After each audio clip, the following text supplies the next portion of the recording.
specific to Balochistan, the first thing that we have written is elitism and sardarism and desire to maintain status quo.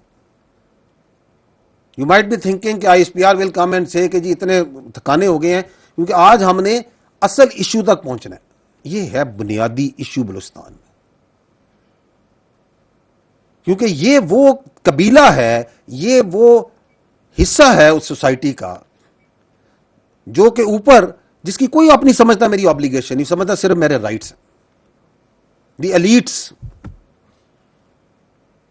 The sardars, part of them, I'm not talking about all of them, who think کہ یہ جو status کو ہے this must be maintained.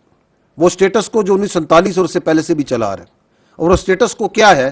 وہ status کو یہ ہے کہ غریب کا بچہ نارمل سٹیزن پڑھے نہ، ترقی نہ کرے، وہ انجینئر نہ بنے، ڈاکٹر نہ بنے، فوج میں نہ جائے، اکانومسٹ نہ بنے، ایگریکلچرسٹ نہ بنے، کاروبار نہ کرے، کچھ نہ کرے. کیوں؟ وہ میرا غلام رہے، وہ میری زمیادوں کا ڈرائیور چلے، وہ میری ملیشیا میں کلشن کو اٹھائے، وہ میرا گارڈ بن کے آگے پیچھے پھرے، کیونکہ میں خواص ہوں. I only have rights, I don't have any obligations. So they are the prime movers of this terrorism, because they are afraid. They are afraid that the times are changing. And the more afraid they are, the more anxious they get, the more kinetic they get. The second issue is the desire for appeasement. اسی سے جڑا ہوا ہے کہ ہم دہشت گردی کروائیں گے، ہم دہشت گردی کے بارے میں بات کریں گے، ہم یہ کہیں گے کہ بلوچستان تو ہاتھ سے نکل رہا ہے، کیا ہو رہا ہے، آئے ہم سے بات کریں، ٹاک ود اس، ہمیں اپیز کریں جس طرح آپ پہلے کرتے آ رہے تھے. No more, we don't want to talk to you. Well talk with the actual stakeholder which are the people of Balochistan. You are not the actual stakeholder. You are only stakeholder in your own personal and in your own family's fortune, not in the people of Balochistan. یہ انہیں problem ہے کہ ہمیں کیوں نہیں appease کیا جا رہا، ہمارے آ کے پیروں کا ہاتھ کیوں نہیں لگایا جا رہا، ہم سے بات کریں. کیونکہ انہیں تو یہ عادت ہے کہ یہ لیویز کی جو فورس ہے یہ میری سرداری، میری ذاتی فورس ہے. Because what I am saying, what we are telling you is actually they have been manifesting that on ground. کہ اس میں میرا حصہ ہے، 1000 بندہ میرا، 500 بندہ میرا، 400 بندہ میرا، آدھے بندوں کی تنخواہ میرے پاس، باقی جو 200 400 500 ہے وہ میری اور میرے خاندان کی حفاظت کے لیے گارڈ ڈیوٹی کرے گا. So if once you start turning that Balochistan levies into police force, so they have a problem. They have a big problem.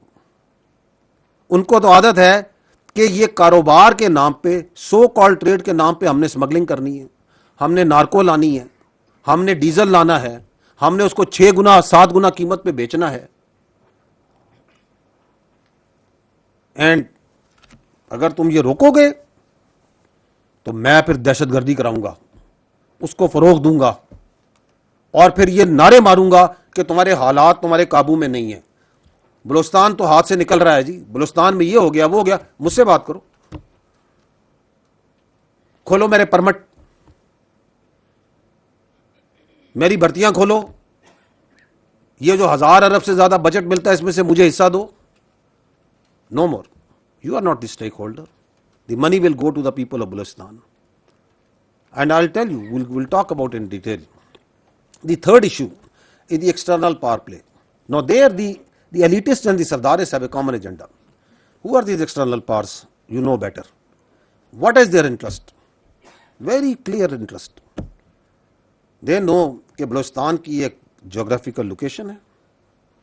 They know that Balochistan is blessed with not only a very vibrant, very progressive human resource, but also with natural resource. اس کی ایک بلو economy ہے، اس کی ایک agriculture ہے، اس کے پاس اللہ تعالیٰ نے دنیا کی ہر نعمت دی ہے. They know the potential of Balochistan. They know that the Balochistan, if rises, the whole of the Pakistan rises, the region rises. So they have a problem. So they get physically involved through these terrorists, those Fitna Hindustan and Fitna al-Khawarij, and they find ready partners in this elitist and Sardars, who are also afraid of the changing times.